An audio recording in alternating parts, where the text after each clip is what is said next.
Hi, this is Prikk Fagnew from PNX News in the studio, and we have a very, very special guest that we are out in the field with. And, well, he's an old friend of mine as well, and it's just such a delight to have him on PNX News. So let's go out and see in the field to talk to him. Karl? Hello, Karl, are you there? Karl. Okay, ladies and gentlemen, Karl C. Boyer, PNX News, with an exclusive with Mr. Jello Biafra, singer of Guantanamo School of Medicine and a great punk rock anarchist from the early 80s.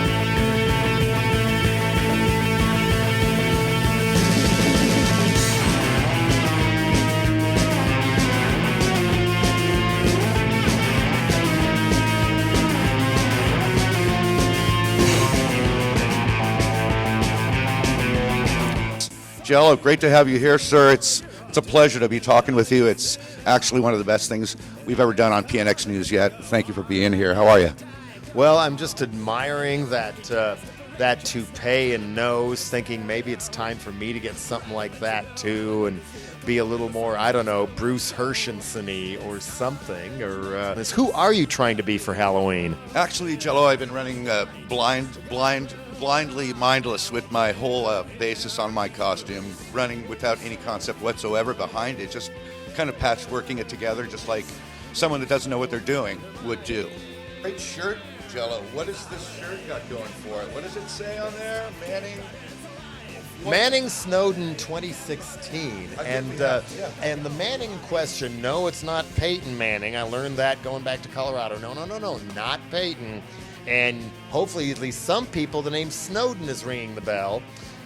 This is Chelsea Manning, the former Bradley Manning, who leaked all that information, including war crime videos that Americans were perpetrating on Afghan civilians, to WikiLeaks, and is now doing 35 years in prison when she, along with Edward Snowden, who spilled the beans on the NSA, they should be getting a ticker tape parade. This isn't terrorist stuff. This is Daniel Ellsberg stuff. This is courage. This is patriotism. And hey, I trust them with their finger, whether one of them with their finger on the button, more than I would trust, the Trumpster, or the Holy Roller, or the stealth Tea Party guy, John Kasich. And Bernie's kind of interesting. Yeah, I mean, I'm registered green, so I'm not sure I can vote for him in the primary. I endorsed him for the Democratic nomination, and I'm happy to do that. I think, what he's trying to do, if he follows through on it and doesn't just say we want a political revolution, and then that part evaporates after the election like the Rainbow Coalition did when Jesse Jackson forgot about it, and all those people who really wanted to keep pushing for change when Obama got in, but all of a sudden, no, forgot about you, no, never mind. And I'm waiting and I haven't seen him speak yet, but I'm hoping it's going to come out of his mouth. This is an ongoing thing, and it's not about one person, and anybody can participate. And if you even think people in your own party are too lame, run against them. Run for city council, school board, county commissioner, whatever. Because all those little offices, they're in some ways the most important reason to vote. I mean, even if it's corporate cartoon puppet A versus corporate cartoon puppet B, for the big national offices. You have to start with the little people, what you're it's saying. Much better if it's the mid-'70s and you're with me and my friend Sam Turner when we're total degenerate hippie freaks before punk happened, on a fear and loathing trip through the western United States, borrowing my mom's car. We pull up next to this kind of Mormonoid family you'd find at a Ted Cruz rally, and I played puppet with Sam's cowboy boot, talking to it, and the helmet-headed mother began covering her children's eyes in horror. So God forbid seeing that. Oh yeah. That's the kind of thing I later named Shockupy, as in honor the prankster theatrical side of the Occupy movement. Okay, back to this shirt and the reason to vote. Effect, yes. and the reason to vote. I mean, Bernie is an outgrowth of Occupy. Occupy did not fail. It actually saved Obama in 2012 because suddenly inequality was the topic A, like it should be, instead of who's going to make America stronger, who loves Israel more, who's going to the usual, and who's going to ban burning the flag. Even Hillary falls back on that sometimes. So Yeah, I mean, I would like to see Bernie win. I would be very surprised if he actually gets nominated. I mean, the Democrats have already built in a system to derail anything like Trump or somebody good like Bernie, or if Obama actually meant what he said in 2008, for example. They have, it's a bird, it's a plane, it's super delegates who get to be there and vote just because they're so much cooler than everybody else, and were handpicked by the Wall Street people and the upper crusty Clintonoids to make sure nobody who's too cool gets nominated. And Bernie, who knows, might be able to pull it out anyway. But the point I was making that I'm hoping to hear from Bernie is, okay, this isn't all about president. It isn't all about one election. I mean, everybody starts somewhere. And of course, the other privilege we have in this country that people don't have in Canada or Europe or south of the border, we actually get to vote on laws and bypass the corrupt legislators entirely with ballot initiatives. When we do show up, we get things like decriminalizing marijuana, rent control, voting down stupid sports stadiums, and things like that. Whereas if we don't vote, we get things like Proposition 13, gutting the tax base. So, now the schools are so gutted, they turn out people dumb enough to vote for Proposition 13 and Arnold Schwarzenegger and Ted Cruz. Spiraling. Yeah. And yeah, that's what I mean, local elections. A lot of those ballot initiatives, they are local issues, and it matters who's on the city council. I mean, we got some money here. Should we help people who are homeless, or should we build a golf course? Things like that. This is nuts and bolts stuff. That's, it's a ground up thing. It's not a top down thing. And unfortunately, nobody learned that better after running somebody at the top for president and losing than extreme right-wing fundamentalist Christians. After the Pat Robertson campaign in '88, they just started sneaking, putting people in legislatures, taking over school boards. Victor outside of San Diego suddenly couldn't teach evolution anymore and things like that. So, Pledge of Allegiance. Well, all you punks out there, you have the privilege to vote. Vote in your local elections. Look at Jello's program. What would Jello do? Subscribe to his YouTube channel and get the information. He gets behind the scenes and he gets the real deal, the real scoop on things. Time for another edition of What Would Jello Do? What would Jello do? Get that. Yeah, because I because of Guantanamo School of Medicine taking up a lot of my time, I haven't been able to throw one of those big old spoken word shows together in a long time. So instead, I do little off-the-cuff, one-take YouTube rants every once in a while. I found one of those "What Would Jesus Do" shirts in a thrift store, and then figured someday I'm going to be able to do something with this. And then, sure enough, I could, because then I just put my own name over Jesus with masking tape, and it becomes the "What Would Jello Do" series. And It's economical. So subscribe on YouTube to What Would Jello Do?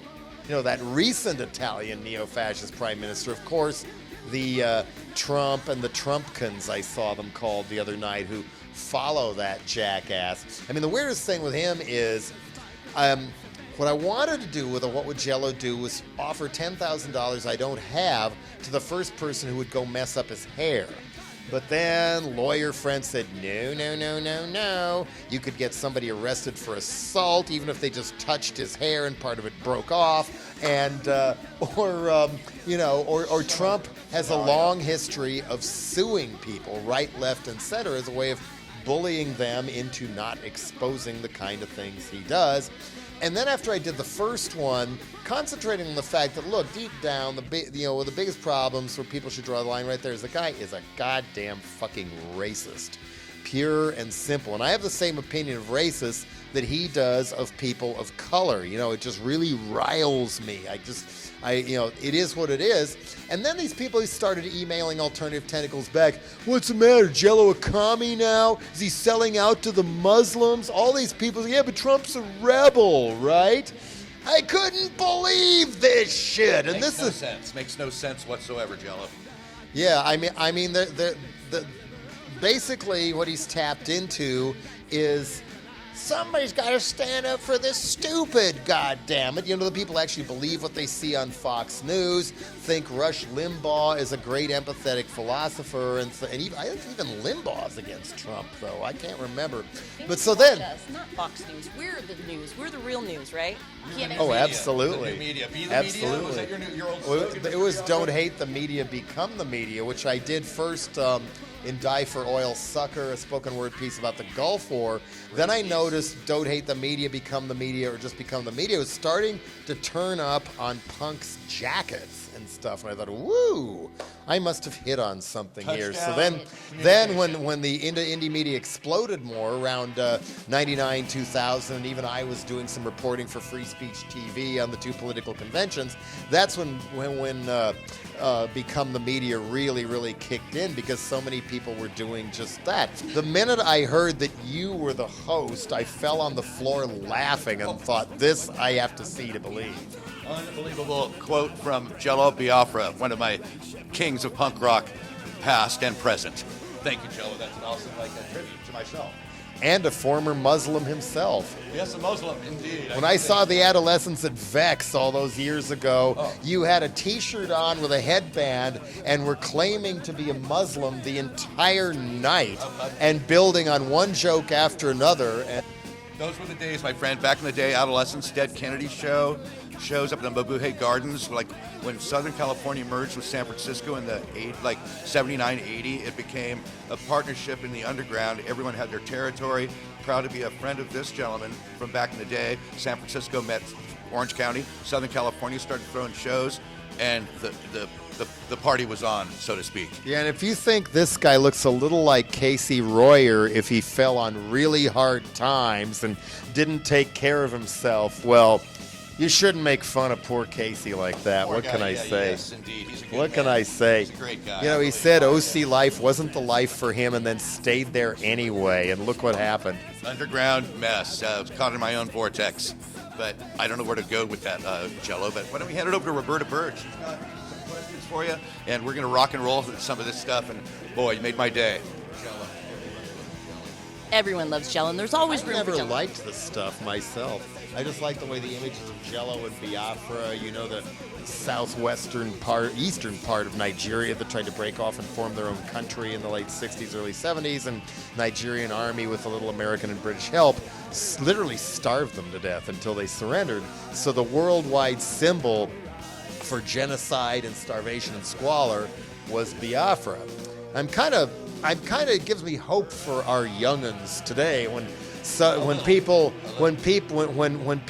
way younger who they couldn't remember because they weren't born yet, but they know what it was.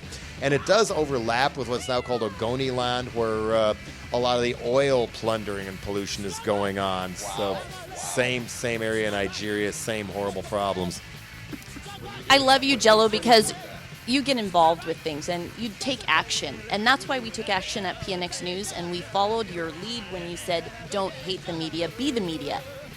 You inspired us to do this because you take action, you vote in your local elections, you get everybody excited to do what we should do and to practice our rights as Americans.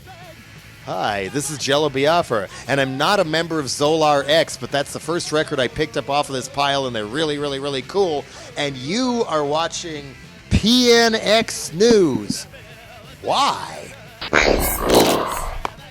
Thank you, Jello, for having us interview you. You're an awesome man.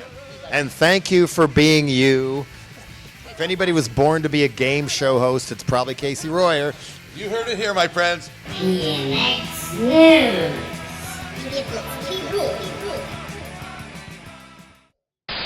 Oh, it's humor moment. How about a little joke?